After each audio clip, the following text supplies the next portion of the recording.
In the quiet town of Verde lived Jonas, a 32-year-old man known for his ability to spend without thinking about tomorrow. Jonas worked as a salesman in an electronics store, earning enough to live on but never enough to prosper. He believed that life was too short to worry about the future and spent every penny on parties, designer clothes, and the latest electronics. His carefree lifestyle seemed charming, but behind the facade of success, Jonas was accumulating debts. His credit cards were maxed out and his overdue bills piled up. Despite his apparent confidence, he lived in a constant state of anxiety, fearing the day when the bubble would burst. One day, on his way home from work, Jonas met Donna Selena, a 70-year-old woman who sold homemade cakes in the square. She always had a smile on her face and an aura of calm that intrigued Jonas. Curious, he bought a cake and started a conversation. "Mrs. Selena, how do you manage to always be so happy?"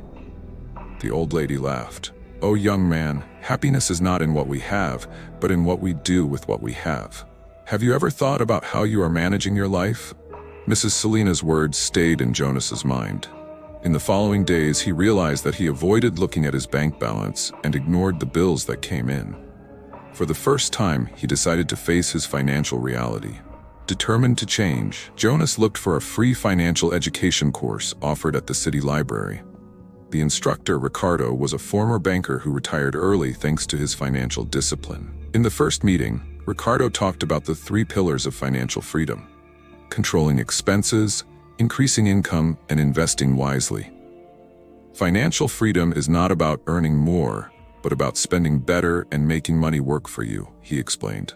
Jonas, initially skeptical, began to apply the lessons. He created a budget, cut unnecessary expenses, and renegotiated his debts. It was a painful process, but he felt a sense of relief when he took control. As he adjusted his habits, Jonas realized he had a talent for fixing electronic devices. He began offering his services as a freelancer on social media, increasing his income. With each debt paid off, he felt more confident and determined.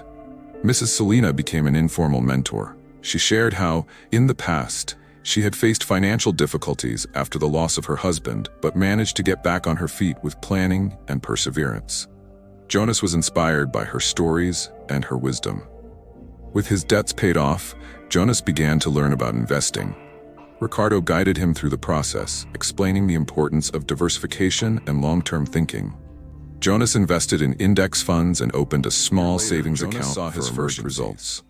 Although it wasn't a fortune, he felt proud of having built something with his own hands.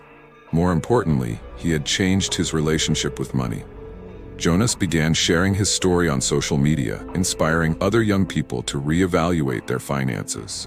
He created an online community where he discussed financial planning and encouraged people to adopt a growth mindset.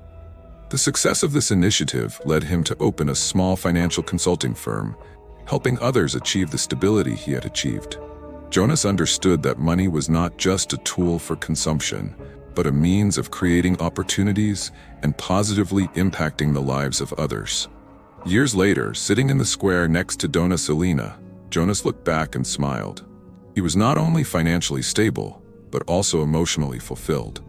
He had learned that financial freedom was not in accumulating wealth, but in having control over your choices.